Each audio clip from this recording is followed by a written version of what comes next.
कृष्णं वंदे जगद्गुरु। श्रीमद्भगवद्गीता। युधामन्युश्च विक्रांत उत्तमौजाश्च वीर्यवान् सौभद्रः द्रौपदेयाश्च सर्व एव महारथा।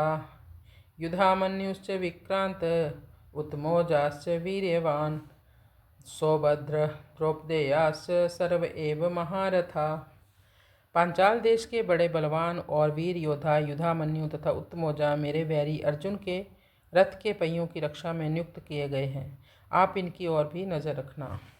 रात में सोते हुए इन दोनों को अश्वत्थामा ने मार डाला। सौभद्र, यह कृष्ण की बहन सुभद्रा का पुत्र अभिमन्यु है। यह बहुत ही शूरवीर है। इसने गर्भ में ही चक्रव्यूह भेदन की विद्या सीखी है, इसलिए चक्रव्यूह रचना के समय आप इसका ध्यान रखें। युद्ध में दुशासन पुत्र के द्वारा अन्यायपूर्वक सिर पर गदा का प्रहार करने से अभिमन्यु मारे गए।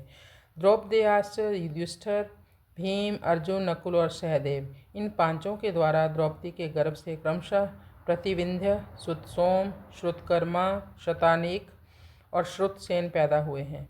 इन पांचों को आप देख लीजिए। द्रौपदी ने भरी सभा में मेरी हंसी उड़ाकर मेरे हृदय को जलाया है। उसी के इन पांचों पुत्रों को युद्ध में मारकर आप उसका बदला चुकाएं। फिर रात में सोते हुए इन पांचों को अश्वत्थामा ने मार डाला। सर्व एव महारथा, ये सब के सब महारथी हैं, जो शास्त्र और शस्त्र विद्या दोनों में प्रवीण हैं और युद्ध में अकेले ही एक साथ 10,000 धनुर्धारी योद्धाओं का संचालन कर सकते हैं। उस वीर महापुरुष को महारथी कहते हैं। ऐसे बहुत से महारथी पांडव सेना में खड़े हैं। यहाँ पर द्रोणाचार्य के मन में पांडवों के प्रति द्वेष भाव पैदा करने और युद्ध के लिए जोश दिलाने के लिए दुर्योधन ने पांडव सेना की विशेषता बताई।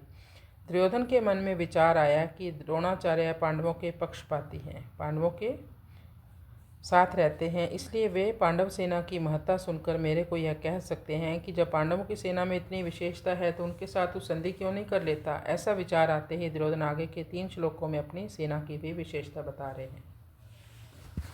कृष्णाय वासुदेवाय हरये परमात्मने प्रणतक्लेशनाशाय गोविंदाय नमो नमः।